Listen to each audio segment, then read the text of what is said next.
لله رب العالمين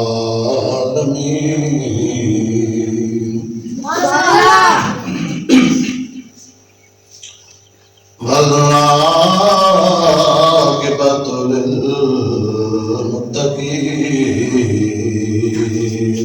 سبحان اللہ والصلاة والسلام على سید الانبیاء والمرسلین سبحان اللہ وعلى آلہ واصحابہ اجمعین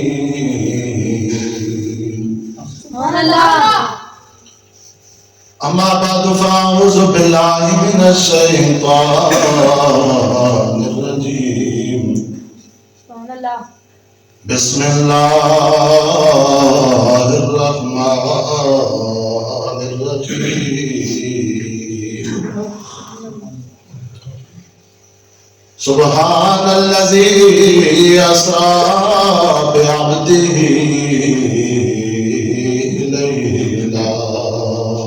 سبحان اللہ لیلا من المسجد الحرام إلى المسجد الأقصى سبحان اللہ صدق اللہ مولانا العظیم وصدق رسوله النبی الکریم سبحان اللہ ان اللہ ملائکتہ یصلون علی النبی سبحان اللہ یا ایھا الذین آمنوا صلوا علیہ وسلموا تسلیما اللهم صل على سيدنا مولانا محمد وعلى آل سيدنا ومولانا محمد وبارك وسلم عليه الصلاة والسلام عليك يا سيدي يا رسول الله وعلى آلك وأصحابك يا سيدي يا حبيب الله سبحان اللہ منظور صلاحات کے بعد اللہ کے احترام میرے بزرگ بھائی اور دوستو، آج جمعۃ المبارک کے بابرکت لمحوں میں جس موضوع پر اظہار خیال کا ارادہ ہے وہ ہے واقعہ معراج۔ سمجھنے کے بعد تمہید کے طور پر یہ بات ذہن میں رہے کہ واقعہ معراج قطعی اور یقینی ہے، اور حدیث معراج جو ہے یہ 34 صحابہ اکرام سے مروی ہے، اور سرکار دو عالم صلی اللہ علیہ وآلہ وسلم کو جو معراجیں ہوئی ہیں وہ بھی 34 ہیں۔ سبحان اللہ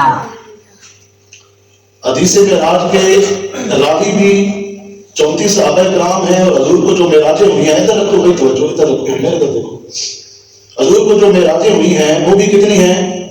34 ہیں۔ ان میں سے 33 معراجیں آپ کو روحانی ہوئی ہیں، اور ایک معراج جو ہے وہ جسمانی ہوئی ہے۔ سبحان اللہ آج جمعۃ المبارک کے بابرکت لمحوں میں جس معراج کا ذکر ہو رہا ہے وہ کون سی معراج ہے؟ وہ حضور کی معراج جسمانی ہے۔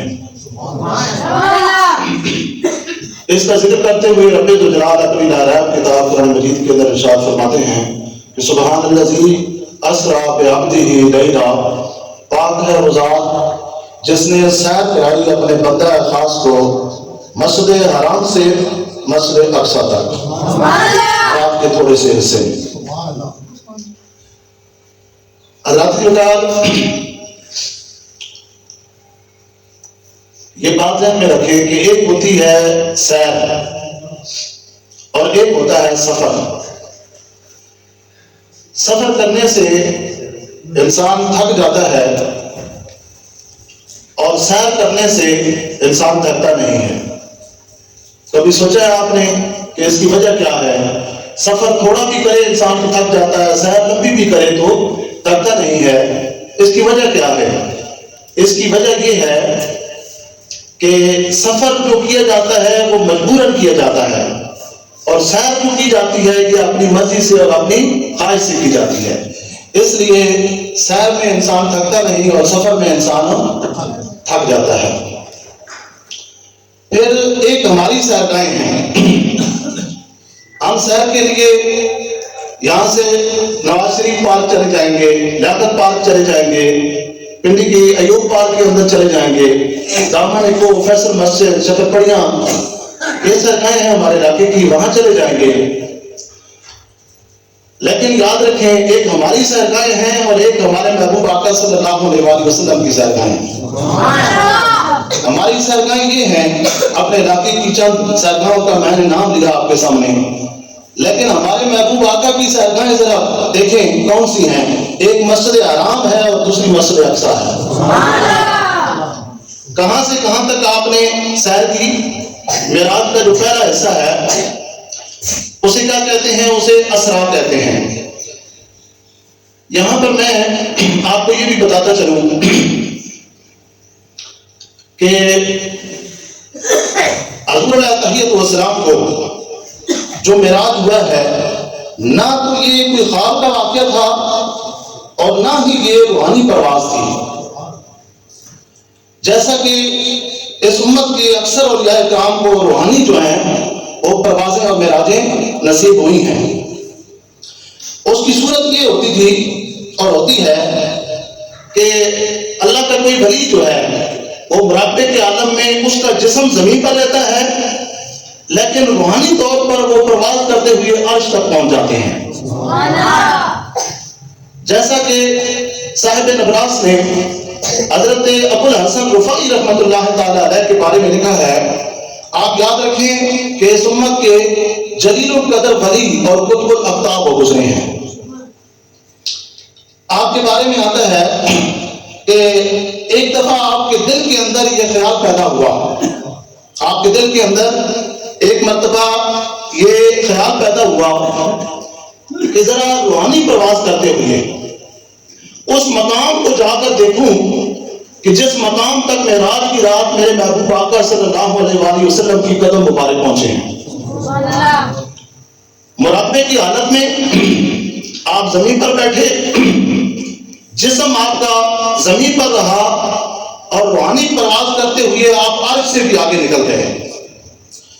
آپ خود ارشاد فرماتے ہیں کہ میرے راستے میں کئی عرش آئے اور میں آگے گزر گیا. میں فوقانی عرشوں کے اوپر سے گزرتا رہا یہاں تک کہ میرے راستے میں 7 لاکھ عرش آئے. کتنے عرش آئے؟ میرے راستے میں 7 لاکھ عرش آئے اور میں آگے گزر گیا. غیب سے آواز آئی، کیا ابو الحسن کدھر آ رہے ہو؟ کہاں کا ارادہ ہے؟ تو میں نے عرض کی کہ معراج کی رات جہاں میرے محبوب پاک صلی اللہ علیہ وسلم کے قدم لگے ہیں، جہاں تک آپ کے قدم پہنچے ہیں، میں اس مقام کو دیکھنے آ رہا ہوں. تو غیب سے آواز آئی، کیا ابو الحسن 7 لاکھ عرش کو تم عبور کر کے آ گئے ہو؟ اگر ان جیسے کروڑوں عرشوں کو عبور کر کے آ جاؤ پھر بھی تم اس مقام تک پہنچنا تو دور کی بات، معراج کی رات جہاں میرے محبوب کے قدم لگے ہیں تم وہاں تک بھی نہیں پہنچ سکتے جہاں تک میرے محبوب پاک صلی اللہ علیہ وسلم کے قدموں کے ساتھ لگنے والی گرد پہنچی ہے. ذاتی اوتار یہ بات نبراس کے اندر جو ہے لکھی ہوئی ہے، کتاب ہے جس کے صفحہ 295 کے اوپر یہ بات لکھی ہوئی ہے. حضرات اوتار آپ ذرا غور کریں، جہاں نظریں رہ جائیں، مرغ عقل تھک جائے، جہاں نوریوں کی پرواز رک جائے، وہاں سے کہیں آگے جب مقام مصطفیٰ کی ابتدا ہوتی ہے تو پھر انتہا کی خبر کون لا سکتا ہے؟ خدا جانے کہاں سے جلوہ جانا کہاں تک ہے، وہیں تک دیکھ سکتی ہے نظر جس کی جہاں تک ہے۔ حضرات حضور علیہ تحیت والسلام کے اس واقعے معراج کی محبوب الہی خواجہ نظام الدین اولیاء رحمۃ اللہ تعالی علیہ کی ایک روحانی تحقیق ہے، وہ میں آپ کے سامنے رکھنے لگا ہوں، جو آپ کی کتاب فوائد الفوائد کے اندر موجود ہے۔ محبوب الہی خواجہ نظام الدین اولیاء رحمۃ اللہ تعالی علیہ فرماتے ہیں، آپ فرماتے ہیں کہ حضور علیہ تحیت والسلام کی معراج کے 3 حصے ہیں۔ کتنے حصے ہیں؟ 3 حصے ہیں۔ ایک ہے اسرا، دوسرے حصے کا نام ہے معراج، اور تیسرے حصے کا نام ہے اعراج۔ مسجد حرام سے لے کر مسجد اقصی تک یہ اسرا ہے، مسجد اقصی سے لے کر تخت عرش تک یہ معراج ہے، اور تخت عرش سے لے کر لا مکان تک معراج کے اس حصے کا نام کیا ہے؟ اعراج ہے۔ اور خواجہ نظام الدین اولیاء رحمۃ اللہ تعالی علیہ فرماتے ہیں کہ حضور علیہ تحیت والسلام کی معراج کے ان 3 حصوں کا ذکر قرآن کے اندر موجود ہے۔ پہلا حصہ جس کا ذکر قرآن کے اندر موجود ہے ان الفاظ کے ساتھ، سبحان الذی اسری بعبدہ لیلا لیلا من المسجد الحرام الی المسجد الاقصی۔ یہ معراج کا پہلا حصہ ہے، اور اسی کیا کہتے ہیں؟ اسرا کہتے ہیں۔ اور معراج کے دوسرے حصے کا ذکر قرآن کی ان آیتوں میں ہے، عند سدرۃ المنتہی عندہا جنت المأوی۔ یہ معراج کا دوسرا حصہ ہے، اور اسی کا کہتے ہیں معراج کہتے ہیں۔ اور تیسرے حصے کا ذکر قرآن کی ان آیات میں ہے، ثم دنا فتدلی فکان قاب قوسین او ادنی۔ اس میں معراج کے ان آیات میں معراج کے تیسرے حصے کا ذکر ہے جس کا نام اعراج ہے۔ حضرات یہاں تک آپ نے سنا خواجہ نظام الدین اولیاء رحمۃ اللہ تعالی علیہ کی روحانی تحقیق کی روح سے کہ حضور علیہ تحیت والسلام کے معراج کے کتنے حصے ہیں؟ 3۔ اب آئیے میں آپ کو بتاؤں کہ حضور علیہ تحیت والسلام کے معراج کے 3 حصے کیوں ہیں۔ اس حکمت کو سمجھنے کے لیے ہمیں خواجہ علاء الدولہ سمنانی رحمۃ اللہ تعالی علیہ کہ اس قول کو جو ہے سمجھنا ہوگا۔ پہلے آپ کا تعارف میں آپ کو کرواتا چلوں کہ حضرت خواجہ علاء الدولہ سمنانی رحمۃ اللہ تعالی علیہ کس پائے کے ولی ہیں، میں آپ کو یہ بتانا چاہتا ہوں۔ پہلے خواجہ امام ربانی، حضرت امام ربانی مجدد الفسانی رحمۃ اللہ تعالی علیہ، آپ اپنے مکتوبات شریف کے اندر دفتر اول کے اندر جو ہے مکتوب نمبر 1 کے اندر آپ کے بارے میں لکھتے ہیں، حضرت خواجہ علاء الدولہ سمنانی رحمۃ اللہ تعالی علیہ کے بارے میں آپ فرماتے ہیں، آپ اس قدر اللہ تعالیٰ کے جلیل القدر ولی ہیں کہ امام ربانی مجدد الفسانی فرماتے ہیں، میں نے ایک مرتبہ عرش کی طرف روحانی پرواز کی، اور پرواز کی صورت کیا ہوتی ہے اور یہاں کی میں آپ کو بتا چکا ہوں کہ جسم ان کا زمین پر رہتا ہے، روحانی طور پر وہ پرواز کرتے ہیں۔ آپ فرماتے ہیں میں نے ایک مرتبہ عرش کی طرف روحانی پرواز کی، میں جب عرش کے قریب پہنچا تو میں نے کیا دیکھا کہ حضرت خواجہ علاء الدولہ سمنانی رحمۃ اللہ تعالی علیہ اللہ تعالیٰ کے عرش کے پائے کے اوپر بیٹھے ہوئے ہیں۔ اس قدر اعلیٰ مقام کے ولی ہیں آپ۔ اب آپ بتاتے ہیں، آپ کی تحقیق سنیں، آپ فرماتے ہیں کہ حضور علیہ تحیت والسلام کے معراج کے 3 حصے کیوں ہیں؟ فرماتے ہیں مجھے الہام ہوا کیا علاء الدولہ سمنانی میرے محبوب پاک صلی اللہ علیہ وسلم کے معراج کے 3 حصے اس لیے ہیں کہ میرے محبوب پاک صلی اللہ علیہ وسلم کی صورتیں بھی 3 ہیں، اور معراج کے 3 حصے اس لیے ہیں کہ معراج کی رات میرے محبوب کی ہر صورت کو معراج ہو جائے۔ اور پھر آگے فرماتے ہیں مجھے الہام ہوا کہ میرے محبوب پاک صلی اللہ علیہ وسلم کی 3 صورتوں کا ذکر قرآن کے اندر موجود ہے۔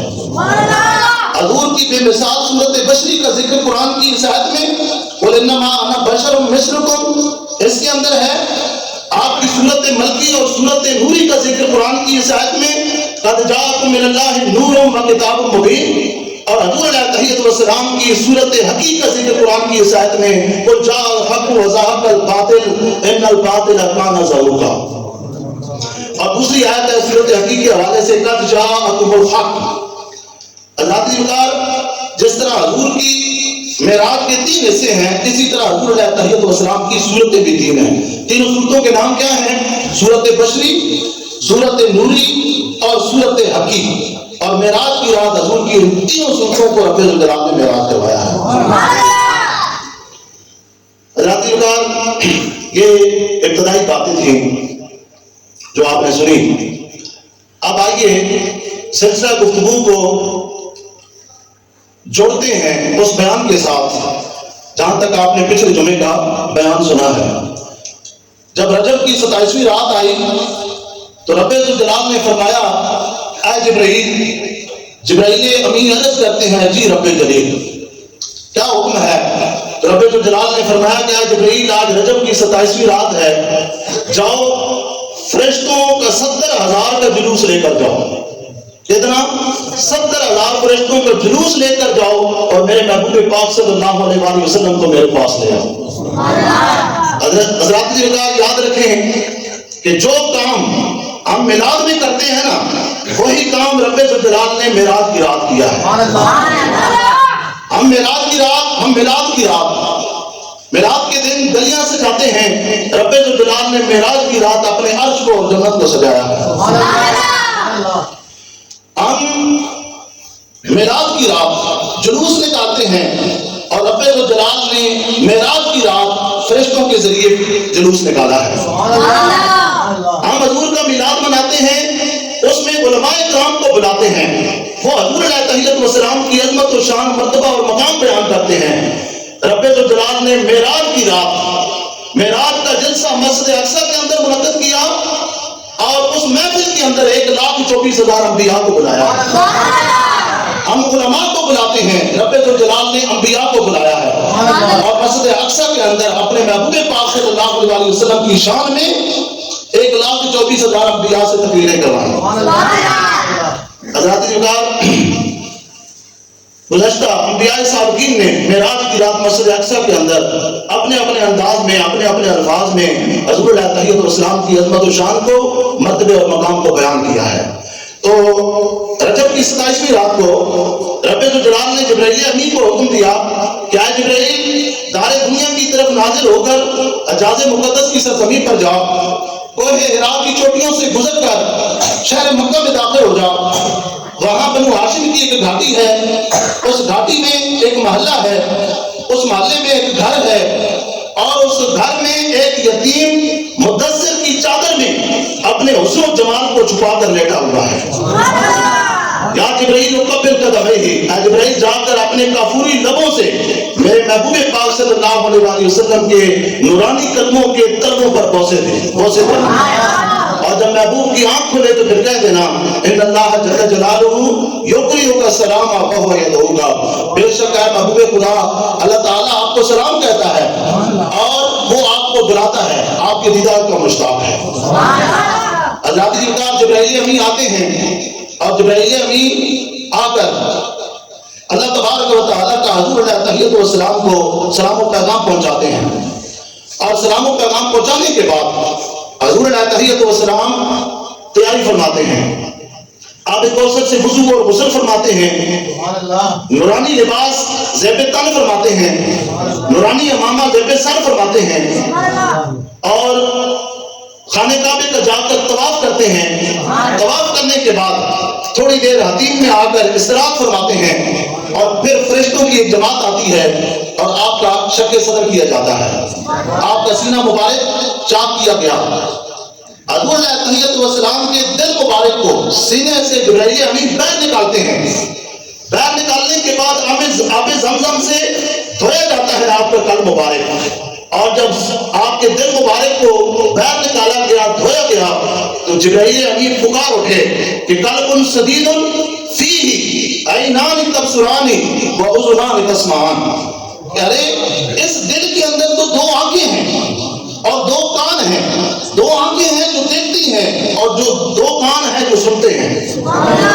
شفا شریف کے اندر یہ روایت موجود ہے اللہ علماء اکرام فرماتے ہیں کہ جس طرح حضور علیہ تحیت والسلام کی زہری آنکھیں اور زہری کان عالم ظاہری کی چیزوں کو دیکھتی اور سنتے تھے، اسی طرح آپ کی باطنی آنکھیں اور باطنی کان عالم باطن کی چیزوں کو دیکھتے اور عالم باطن کی چیزوں کو سنتے تھے۔ حضرات یہاں سے حضور علیہ تحیت والسلام کی سیر معراج شروع ہوتی ہے۔ آج محبوب کی سج دھج اور زیب و زینت قابل دید ہے۔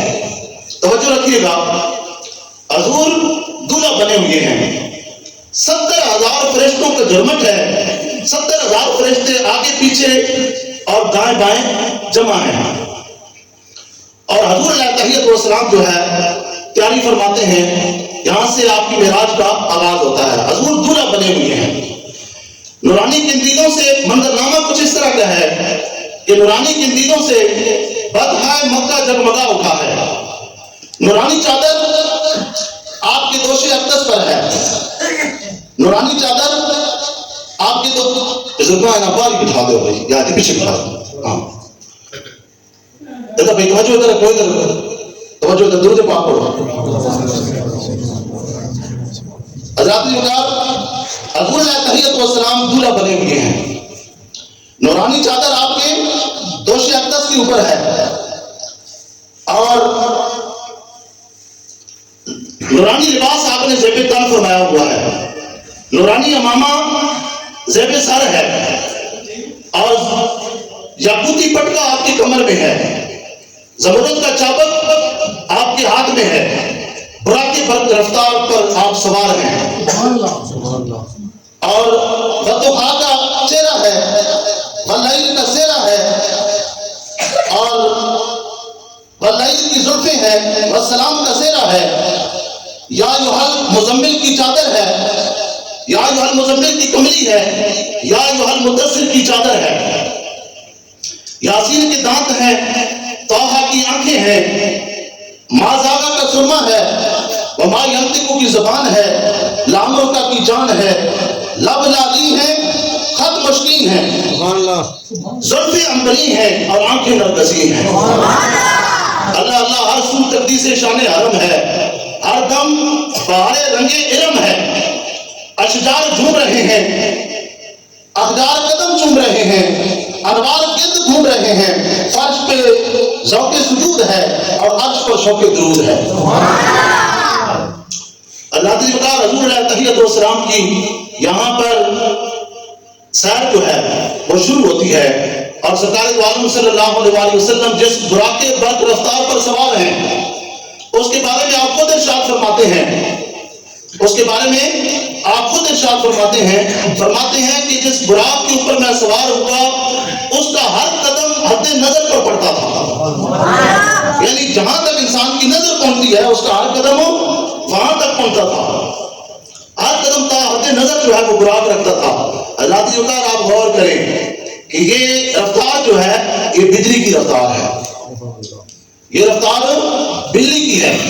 اور یہاں پر ایک بڑی خاص بات آپ کو میں بتاتا چلوں، ایک نقطہ آپ کے سامنے بیان کرتا چلوں کہ مشہور سائنسدان آئنسٹائن کہتا ہے کہ اگر بجلی کی رفتار سے، بجلی کی رفتار کیا ہے، 1,86,000 میل فی سیکنڈ کی رفتار سے بجلی سفر کرتی ہے، تو مشہور سائنسدان آئنسٹائن کہتا ہے کہ اس رفتار سے، بجلی کی رفتار سے اگر سفر کیا جائے تو چاند تک پہنچنے کے لیے 2 سیکنڈ لگتے ہیں۔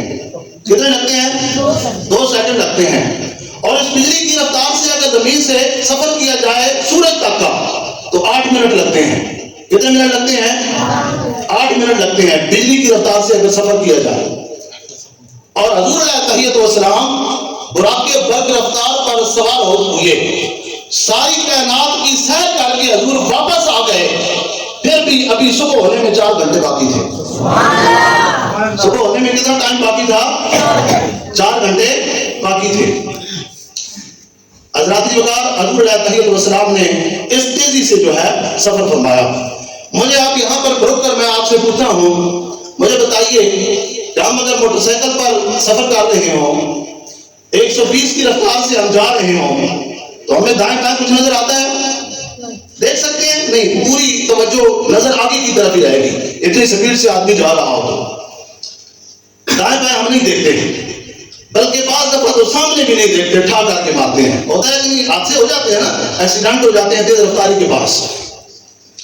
سرکار دو عالم صلی اللہ علیہ وسلم اس رفتار سے سفر فرما رہے ہیں جس براق پر آپ سوار ہیں کہ اس کی رفتار بجلی کی ہے کہ 1,86,000 میل فی سیکنڈ کی رفتار سے حضور جا رہے ہیں، لیکن آپ کا کمال دیکھیے کہ آپ دائیں بھی دیکھتے جا رہے ہیں اور بائیں بھی دیکھتے جا رہے ہیں۔ اسی لیے سرکار فرماتے ہیں کہ میں جب مسجد حرام سے مسجد اقصی کی طرف جا رہا تھا، راستے میں نے موسیٰ علیہ السلام کو دیکھا، وہ قبر کے اندر نماز پڑھ رہے ہیں۔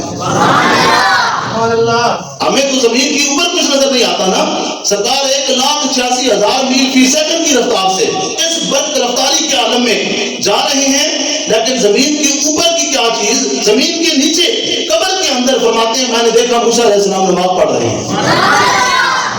اور اگر آپ نے جغرافیہ پڑھا ہو، اگر آپ نے جغرافیہ پڑھا ہو تو آپ کو پتا ہوگا کہ موسیٰ علیہ السلام کی قبر مکے سے مدینے جاتے ہوئے راستے میں نہیں آتی، لیکن سرکار دو عالم صلی اللہ علیہ وسلم نے معراج کی رات خاص طور پر قبر کی طرف سے راستہ اختیار فرمایا، کیونکہ حضور علیہ الصلوۃ والسلام جانتے تھے کہ بعد میں ایک ایسی قوم پیدا ہوگی جو کہیں گے کہ ولیوں کی قبریں خالی ہیں، اندر بیت وغیرہ کوئی نہیں ہے، جو کہیں گے کہ جو بھی نبی ولی جو ہیں یہ مر کر مٹی ہو گئے ہیں۔ سرکار دو عالم صلی اللہ علیہ وسلم نے ان لوگوں کی زبانیں بند کرنے کے لیے خاص طور پر میرے اور آپ کے آقا نے موسیٰ علیہ السلام کی قبر کی طرف سے سفر فرمایا اور دنیا والوں کو بتایا کہ لوگوں، ولیوں اور نبیوں کی قبریں خالی نہیں ہوتی، وہ قبروں کے اندر موجود ہیں، نہ صرف موجود ہیں بلکہ اپنی اپنی قبروں کے اندر زندہ ہیں، اور نہ صرف زندہ ہیں بلکہ موسیٰ علیہ السلام کا حوالہ دیا کہ معراج کی رات میں نے موسیٰ علیہ السلام کو دیکھا،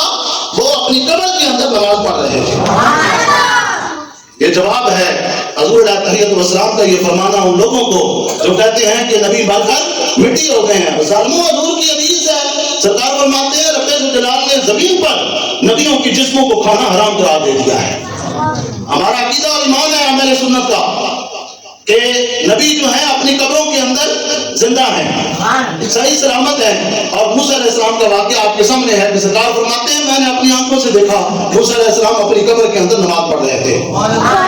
یہاں پر ایک شبہ جو ہے اس کا جواب دیتا چلوں، لوگ کہتے ہیں کہ مرنے والا جو ہے مرنے کے بعد وہ شریعت کا مکلف نہیں ہوتا، تو پھر نماز پڑھنا کیسا، موسیٰ علیہ السلام کا نماز پڑھنا کیسا؟ ہم کہتے ہیں کہ حضور علیہ الصلوۃ والسلام فرما رہے ہیں میں نے موسیٰ علیہ السلام کو دیکھا، وہ ہاتھ باندھ کر نماز پڑھ رہے تھے، وہ قائم یصلی فی قبرہ، یہ الفاظ ہیں سرکار دو عالم صلی اللہ علیہ وسلم کے۔ تو میں کہتا ہوں اگر تم کہتے ہو کہ نماز نہیں پڑھ رہے تھے تو پھر صلاۃ کا ایک معنی اگر نماز ہے تو صلاۃ کا ایک دوسرا معنی بھی ہے، صلاۃ کا ایک معنی نماز ہے اور صلاۃ کا دوسرا معنی کیا ہے، درود پاک۔ اگر کہتے ہو موسیٰ علیہ السلام نماز نہیں پڑھ رہے تھے تو پھر تمہیں ماننا پڑے گا کہ جیسے ہی سرکار دو عالم صلی اللہ علیہ وسلم کی سواری موسیٰ علیہ السلام کی قبر کے پاس سے گزری تو موسیٰ علیہ السلام کھڑے ہو کر ہاتھ باندھ کر حضور علیہ الصلوۃ والسلام کی بارگاہ میں صلاۃ والسلام کا نذرانہ پیش کر رہے ہیں، کیونکہ صلاۃ کا کوئی معنی تو کرنا پڑے گا نا، صلاۃ کا معنی اگر نماز نہیں ہے تو پھر صلاۃ کا معنی درود والسلام جو ہے وہ کرنا پڑے گا۔ حضرات انکار حضور علیہ الصلوۃ والسلام مسجد اقصی کے اندر پہنچے اور مسجد اقصی کے اندر جب پہنچے یہاں پر ایک اور نقطہ بھی آپ کو بتاتا چلوں، ایک علمی بات، موسیٰ علیہ السلام کو حضور علیہ الصلوۃ والسلام براق برق رفتار پر سوار ہیں، سفر کر کے جا رہے ہیں، حضور دیکھ رہے ہیں کہ موسیٰ علیہ السلام اپنی قبر میں تھے، لیکن مسجد اقصی پہنچے تو دیکھا موسیٰ علیہ السلام آپ سے پہلے مسجد اقصی کے اندر پہنچے ہوئے۔ یہاں میں ایک مسئلہ آپ کو سمجھانا چاہتا ہوں، حضور براق برق رفتار کے اوپر سوار ہیں، براق کے اوپر سوار ہیں، اور براق کی رفتار کیا ہے، بجلی کی سی رفتار سے براق نے سفر کیا 1,86,000 میل فی سیکنڈ کی رفتار سے۔ براق بعد میں مسجد اقصی پہنچا، موسیٰ علیہ السلام پہلے پہنچ گئے، تو ہمیں کیا پتہ چلتا ہے، پتہ یہ چلتا ہے کہ ایک براق کی رفتار ہے، اور براق کی رفتار کیا ہے،